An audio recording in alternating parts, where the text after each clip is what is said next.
Hello everybody, Mannix here. It's time to look at some of the many innovative, unique locking mechanisms exclusive to Cold Steel. Many of these designed by Andrew Demko. Let me just get this out of the way. What an incredible man. This guy has designed so many unique, amazing, innovative locking mechanisms.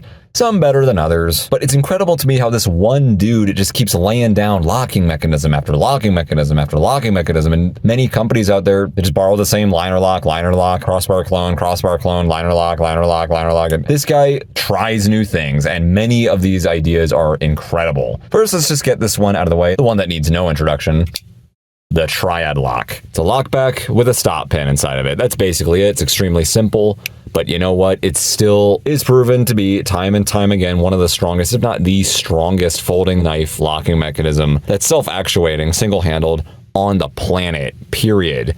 It's self-adjusting. This guy's going to sink in over time as it does grind away the metal, just like all locking mechanisms will. But that big old stop pin helps deliver all of that shock from both positive and negative force from impacts into the frame of the knife, rather than the lock bar absorbing most, if not all of that, like you'd see on a typical lockback. It's just so ingenious and so simple just by sticking that one little stop pin in there, man. But there's other differences in the Triad Lock as well. There's generally a much deeper cutout within the tang of the blade to accommodate for it. We have a larger protuberance in the lock bar. So just a more snug, more strong fit in there regardless, but it's extremely tough. These things can hold hundreds and hundreds and hundreds of pounds. I've seen them go up to, I think, like 600 or 700, depending on the knife, of course. There's other factors, but happens to be a black talon too. But most cold steels are going to wear that Triad Lock, and for a very good reason. You can't get much stronger than that. And again, simplicity. It's just a torsion bar, just one simple little steel tempered torsion bar inside of there, making this whole magic happen. You can see it right there, right about where the pocket clip's landing underneath it. Simplicity sometimes is key. Doesn't suffer from too many parts syndrome, or TMP. The only disadvantage I could think of this thing over what's going on out there is it doesn't have fidget factor. Yeah, if I had a crossbar, I'd be able to just like swing this guy open and shut as much as I wanted. It doesn't have that, but you get a lot in return, so I don't give a shit. Triad Lock, tried and true, one of the greatest locking mechanisms out there as far as strength is concerned. Say what you will about it, like, well, I like this and that, this other locking mechanism, but you know what? You can't argue the strength, the sheer strength these guys have.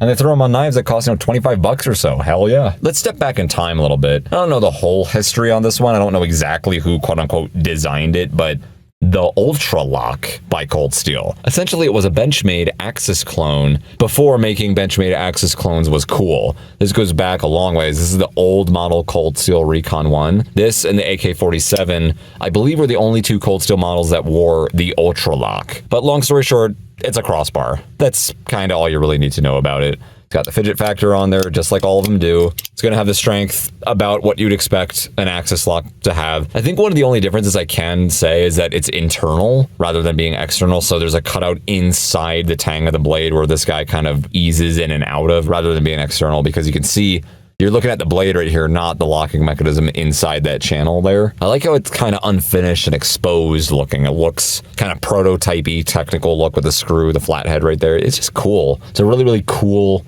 unelegant, kind of rough and gruff looking version of a crossbar. I like it. I dig it. Kind of sad they did away with these, but hey, maybe Cold Steel's going to come out with something like that again. It's got strength and the fidget factor. Not nearly as strong as the Triad. Nothing is, but you got that fidget factor, and hey, it's still going to beat any lighter lock all day long. Blast from the past, there's our Ultra Lock. Now, if you do want something super strong and with the fidget factor, which is the main reason why I don't think Cold Steel is going to do a crossbar clone like most of the other companies are doing, because they got this bad boy right here. This is the Atlas Lock. I believe it's the newest locking mechanism from Cold Steel as far as February 2025 is concerned, but whew, this is my favorite locking mechanism to date, hands down. Not only is it extremely strong, it's going to blow any crossbar lock out there out of the water easily as far as strength and impact resistance, all this stuff. It's just stronger. I'm not going to go super in depth, but it's a pretty complicated design. Basically, if you look closely in there, there's two stop pins. One's stopping the blade from over traveling. One is stopping the lock bar itself from over traveling. This left stop pin's resting on the top of the bottom of the tang of the blade, and this one on the right is resting on the top of the bottom of the lock bar. crossbar. It's kind of a complicated system, but you can also see they get nested in between them. They're also underneath the tops of both the mechanisms I just mentioned right there. So long story short, this thing can actually hold more weight than the Triad Lock can. If you were to take a Triad Lock of a knife of this same size, let's say, I don't know, an Espada or something, Raja, whatever, from what Cold Steel claims, these actually can hold even more weight by a couple 100 pounds or so, I forget the exact numbers, than the Triad Lock. Now, at first, everyone was kind of going nuts over that, but then as people started testing these things, although they're still extremely strong, don't get me wrong, they're not as impact resistant as the Triad. And I think this is due to the spring. There's a spring in here that allows this mechanism to move forward as opposed to a simple torsion bar that makes the lock bar move on a Triad Lock. I think it's simple as that. There could be another reason. I don't really know. I don't really give a shit. All I do know is that these things, although they can hold more weight theoretically than a Triad Lock, they're not quite as impact resistant. They're just not really there. But I see that as comparable to the Triad Lock. And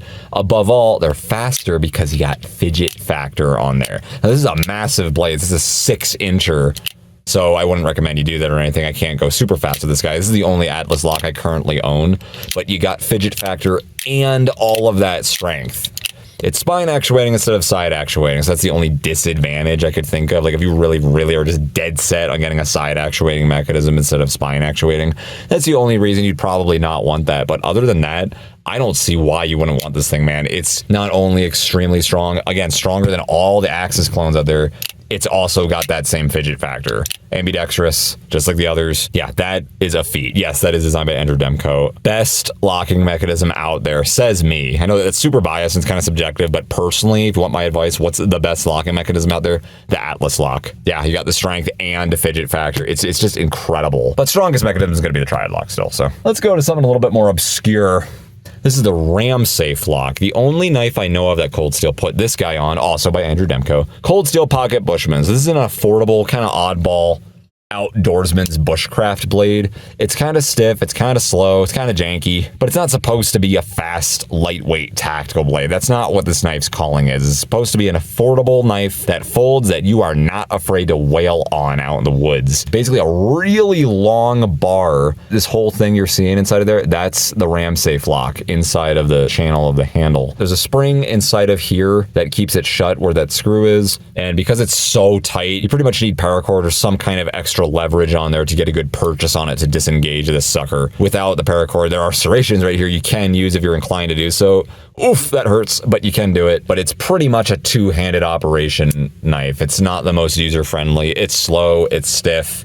Don't bother trying to flick this guy out. Just don't do it, man. I've heard horror stories. Be careful with it. But the idea behind this is that with this specific handle, which is not multiple handle scales screwed or pinned together, it's one sheet of metal that's folded over during the manufacturing process. And Andrew designed a locking mechanism to accommodate this specific single piece of metal handle. And it works very well. Very strong, very shock resistant.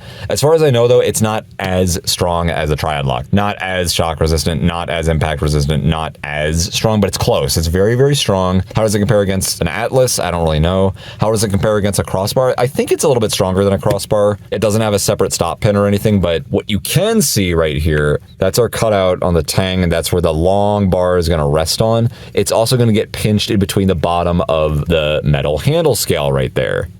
We don't have a stop pin, but I believe the handle right here is also going to be taking a lot of that impact. So it is kind of janky and slow, but if you want simplicity, you can't get much stronger than a single piece of material being a handle, can you? We're not talking like multiple pins and parts keeping it all together. It's just, boop, one sheet of metal. We got 2 screws on there, unless you count the pocket clip screws, but that's it. Simplicity, and you know what? It's still really, really strong.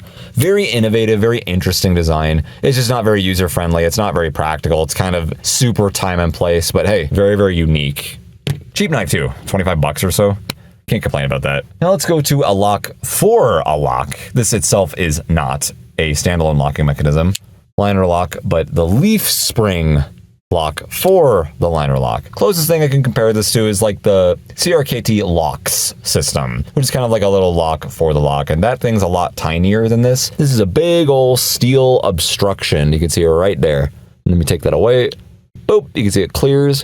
There it is. Just a hunk of tempered steel that obstructs the liner. It's a lock for the lock. Not much to really say about it. Very simple. Out of this knife in particular, I have seen these suckers get spine whacked with that engage, and I have seen that leaf spring disengage along with the liner, and the blade would close, or at least no longer be in the locked open position. I have seen it work very well on the large Lazan, but on this medium Lazan I'm showing you right here, I just picked the smaller one just to get it in frame because we're kind of taking up a lot of space here. Double D's ain't fitting in the bra very well, you know what I mean? It's still innovative, it's still cool. I still like it more than the lock system. It's unobtrusive, it's out of the way, and when it is executed right, it's pretty awesome for a liner lock. But again, why would you pick a liner lock when you got Atlas lock out there? You know, whatever. Might as well throw it on there. It's kind of cool. It's something different. But that is another unique mechanism from Cold Steel. Take it for what it is. Now here's a very fascinating one. The Scorpion Lock, also designed by Andrew Demko. Essentially, it's like a lockback that's extremely exposed. We have a spring system in here of sorts. I don't know the whole deal with that, but as far as I do understand, that's what keeps this guy shut. It's the spring. Big ol' stop pin coming from this piece right here, which I believe is aluminum. The stop pin certainly is steel. And we have a big ol' cylindrical cutout in the tang of the blade, and that's what that guy rests inside of from the spring system when it gets timed up correctly with that, as all locking mechanisms do. And that separate pin you're seeing right there is just to keep the blade from over-traveling in the closed position. But then we have a little notch right there that's elegantly cut out to also fit that. Now, the idea behind this, it's like a lockback that's exposed. So think of it like a frame lock going up against a liner lock. This Scorpion lock being the frame lock, and a lockback being the liner lock in this particular hypothetical situation I'm delivering to you right now. The idea is your own grip, how many extra pounds of pressure you're applying to that sucker. That's how much more strong this locking mechanism is going to be. That's how much extra force is going to need to be applied to the sucker in order for it to disengage on you. So your own grip is helping keeping it in the open position and successfully locked. Pretty cool, very innovative, never seen anything like it. It's somewhat fidget friendly. You can swing it open and shut if you get a good purchase in there. You dig the tip of your index finger in there or whatever method you got going on to open and shut this guy one-handed. It's fascinating. It's interesting. I'm pretty slow. I'm not very good with it. I have accidentally cut myself a couple times on my fingers right here because it closed on me because I wasn't really paying attention. But although it is very fascinating, very innovative, I don't see why you'd pick it when we already have the Triad Lock. And I said this in my review on the 8015 Lite. Really good knife, by the way. Very good user knife. Nothing against this guy. It's just, I don't really dig this one that much because we already have the Triad Lock. So I just don't see what the point is because the Triad Lock can withstand more weight, more shock. It's kind of an awkward locking mechanism. Kind of like the RAM-safe lock in some ways. It's not that bad, but it's kind of fidget friendly, but kind of not. Again, there's no clear like choils or anything where your hand's actually supposed to go, your finger's actually supposed to go. It's kind of a DIY disengage method you gotta kind of come up with, and it can over travel on you sometimes if you swing it too far like that. Very innovative, very cool, but I just don't see the point when we already have not only a stronger locking mechanism and an even more fidget-friendly locking mechanism that is also stronger and still more shock-resistant than the Scorpion Lock. Your grip does help keep it shut, don't get me wrong, but it's still, even with your extra grip, it's still not as strong as those two. So unless some other company wants to take advantage of that, I doubt anyone even can, but I just don't see what the point of it is in comparison to the other locking mechanisms we have out there. But hey, if that's your bag, if for whatever reason there's something about this I miss that you actually think is better, more power to you. That's a Scorpion Lock. It's something different at least. Finally, this is the only one I got. I think there's a couple others that are floating around out there that Cold Steel had, like some other unique mechanisms that I don't remember or have, but this is all I got. So we're going to end it with the legal balisong, the Paradox. Now, I don't know if there's a specific name behind this particular variant on the balisong, but we're just going to call it the Paradox. This is the 5.5 incher. So it's got two handles like a balisong does, but it does not swing around freely. You can see there's long old slip joint mechanisms in this sucker. See that? I'm not going to explain everything in this video, but basically due to the pressure and the sheer design of everything and how it's all wrapping around there and such, it disqualifies this knife as being a balisong or butterfly knife, whatever you want to call it. Big old long slip joint mechanisms along the spines of both of these handles, which ensures that you cannot swing this guy around like a butterfly knife. They don't move around freely. They snap back in place due to the pressure of the bars in there, the torsion going on. So we have a legal, quote-unquote, butterfly knife in some aspects. Some may argue against that. Some may say, no, it's actually not legal because this and that and the other thing. Whatever. The idea is that you want a butterfly knife, but you don't want to flip it around. You just want it to open and close like one and have that strength. There is actually one advantage to that. The butterfly knife, I'm going to argue, is actually probably the strongest locking mechanism in the world. Stronger than the Triad Lock. Yes, because it works completely differently. Not for the same reasons, but because you have two handles here. Let's say this was a regular butterfly knife, not even this variant on it, but if it was a regular butterfly, This blade cannot and will not go left or right because it's pinched in between two handles. There's absolutely nowhere for it to go. And on top of that, kind of like the Scorpion lock, your grip is also helping keep that shut as well. How in the world is this going to disengage on you? How? Without anything like breaking or snapping. How in the world is anything going to slip out of place or get shocked out, or like the leaf spring lock like lose its position because of the shock or something? How? Can anyone explain that to me? You can't. As far as I know. I mean, I've been wrong before, but as far as I understand, the butterfly knife is probably the strongest locking mechanism in the world, but it's not self-actuating or nearly as fast or user-friendly as the other guys we have going around. But the idea behind this is that you want a super strong folding knife, and you don't care about how slow and janky it is to open and close it. The Paradox is the one for you. And if you want to bypass some of those anti-butterfly knife bullshit laws going around there still, but it's a very, very, very strong mechanism, the butterfly knives in general, but this guy just kind of keeps it legal. Another blast from the past. I haven't made these guys in years and years, probably for a good reason, because it's so dangerous and slow. It's ironically even more dangerous to use than a real butterfly knife, but hey, it's more legal because laws make sense, right? Anyway, that is it. This is my little collection of cold steel locking mechanisms you may or may not be familiar with. Are there any other unique mechanisms from cold steel that I missed in this video? Maybe I'll have to go hunt for some of those guys. Which one of these is your favorite? Do you despise all of these mechanisms? Can you think of better mechanisms out there? What's your opinion? Please let me know in the comments down below. It's always interesting to hear what you guys have to say, and I always learn something from you. Thank you so much for watching. As always, Mannix out.